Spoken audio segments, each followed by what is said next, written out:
Thank you very much for having me. So today I wanted to tell you more about the flagship policy that the European Union has implemented in order to address greenhouse gases, and really what are the missed opportunities in the context of that policy, and how our work contributes to identify these missed opportunities and why it suggests that we should really do more. So as Ralph has shown to you, where we're heading and what we've planned to do in order to address greenhouse gas emission is by far really not sufficient. You can see in blue the impact of the current policies and the different commitments that we've signed, and we are really far from the green line where we should be in order to achieve 1.5 degree increase in terms of temperature increases. If we're looking at an hour window time frame, our commitment to reduce our greenhouse gas emission by 45% by 2030 is also going to be a completely missed target, most likely. You can see the gap between where we are in blue and where we should be in green. Okay. So what's going on with those policies? Why are we so far from what we should do?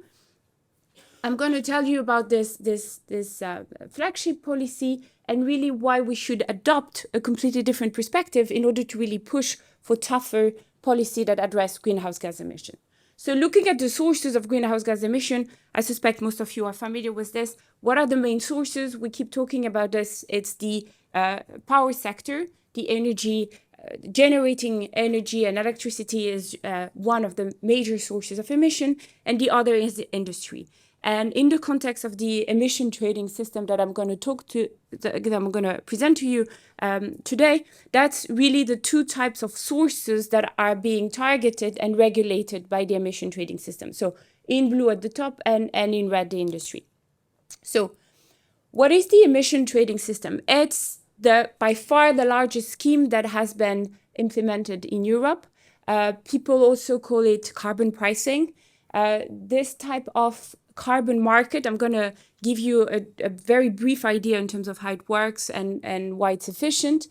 This type of carbon market has been also implemented around the world. China is now rolling out its own carbon market, but by far EU ETS so far has been the largest. It regulates about 45% of the greenhouse gas emission in Europe. It started in 2005.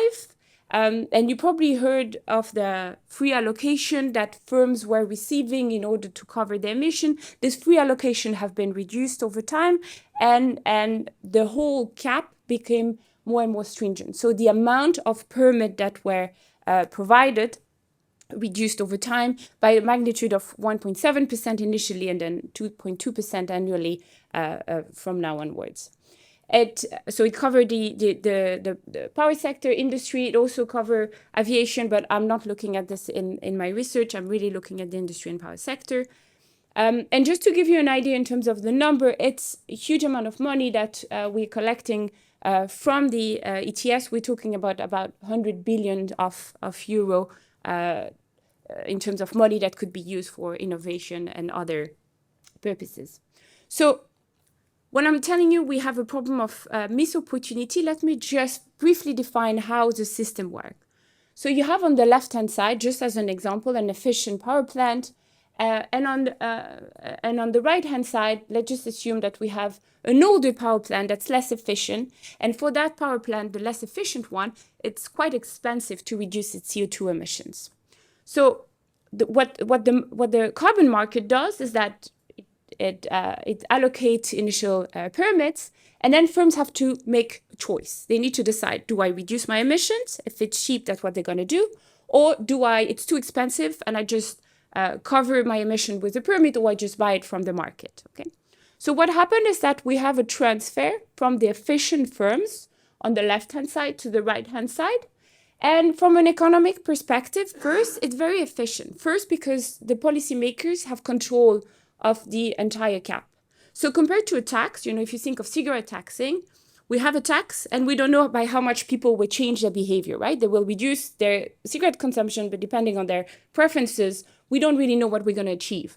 Whereas when we're not regulating, when we're not imposing a tax, but this kind of permit, we have perfect control in terms of who is regulated and by how much we're going to reduce these emissions. So in that sense, it's working well. And in the context of CO2, because we don't care where it's being emitted, it doesn't matter. So if we have loads of efficient firms transferring them to, let's say, East Europe, it doesn't matter. Overall, we are minimizing our greenhouse gas emission and at the same time minimizing the cost of reducing those greenhouse gas emissions. So that's really where the attraction of the carbon market came from. In terms of the evidence, we've done a lot of work in demonstrating that it has reduced CO2 emissions. Initially, we had no concern in terms of reduction in employment, reduction in competitivity. We had, on the first phases, there was no carbon leakage as well, because that's one of the concerns, that firms just leave Europe and go to unregulated countries. That was not the case. And there was also evidence demonstrating that, putting pressure on the CO2 emissions has generated a lot of innovation as a result of the policy. So it seems to be, almost going all too well, but there's now things that we start really thinking about and that policymakers haven't taken into account, and that's where I really would like to make a point in terms of missed opportunity. So here what you see is that the equivalent emissions for 1 ton of carbon CO2, what are the other co-pollutants that a firm is emitting at the same time? And what you see here, the difference between the orange and the blue, the orange is the efficient firm. So you can see that for 1 ton of CO2, you can probably not read what it says, but for 1 ton of CO2, it also emits sulfur oxide, NOx, carbon monoxide, PM, and so on. So now I'm sure you're familiar with this type of co-pollutant. They're all very harmful to health. And what you can see is that for 1 ton of CO2 emitted, the intensity of this pollutant being emitted is very different between the two types of firms.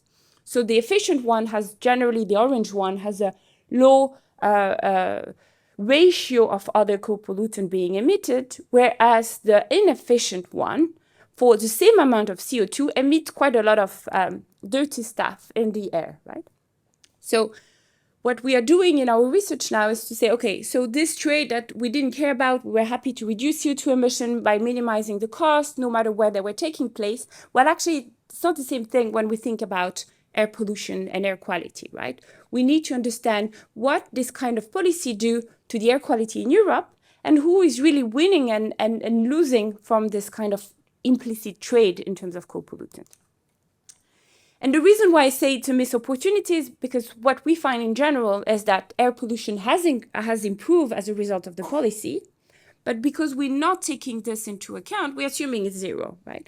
So when we are doing the cost-benefit of these policies, and when there's all these debates, when we have very strong and powerful industry lobby coming and saying we are affecting their productivity, we are affecting their competitiveness, and so on, we also don't have the argument and the values to show that yes, but the health benefit for the population are really large, and this should be taken into account, right?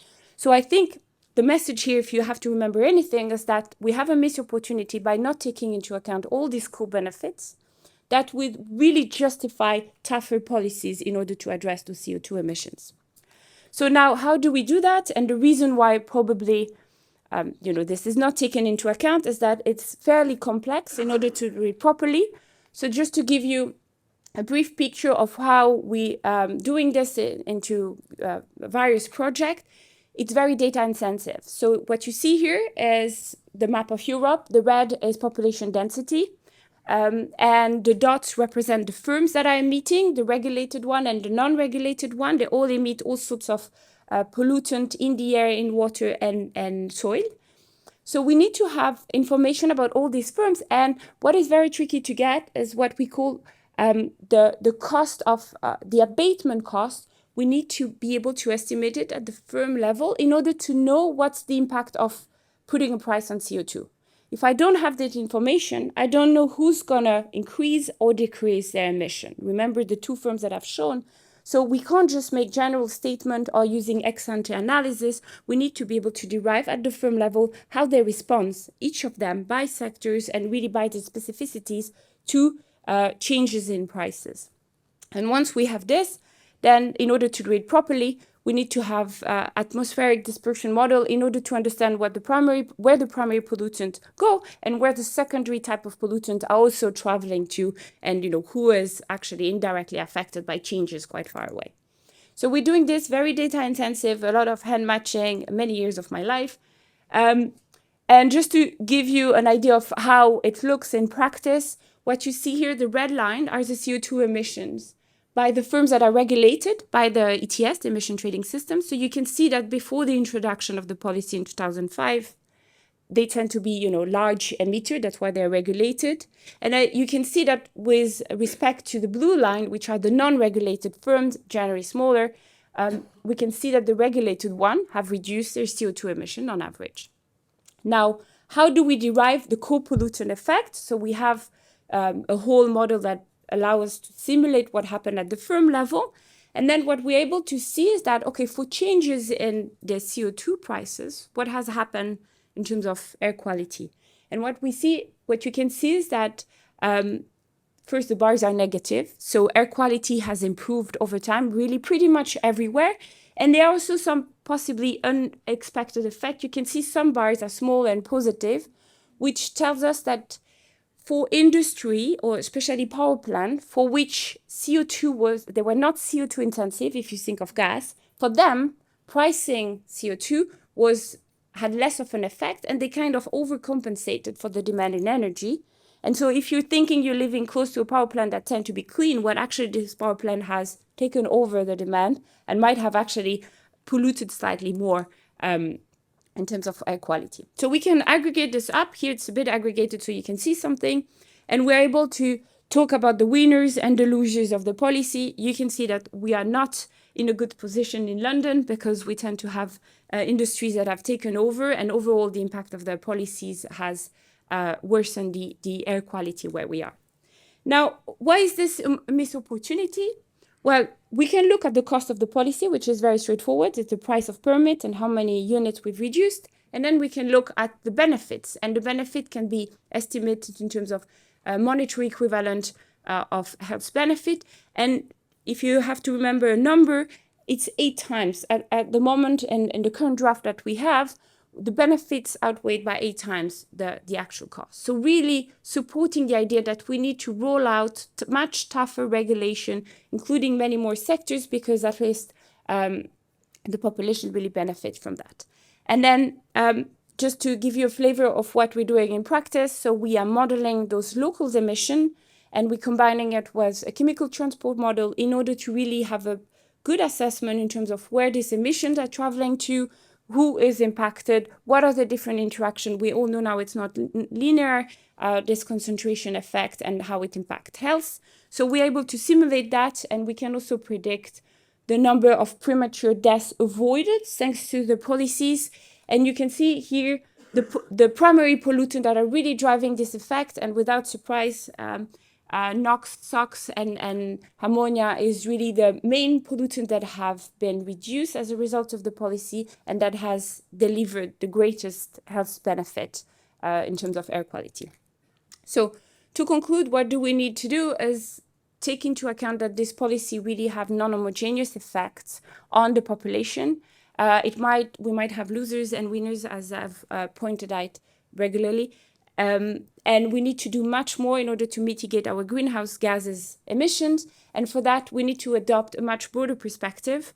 I've been looking at cost-benefit analysis in the context of healthcare, where we're only looking at cost-benefit from a hospital perspective, and we now need to really take into account our greenhouse gas emissions and how it changes our decision-making when we have a much broader and much more inclusive perspective.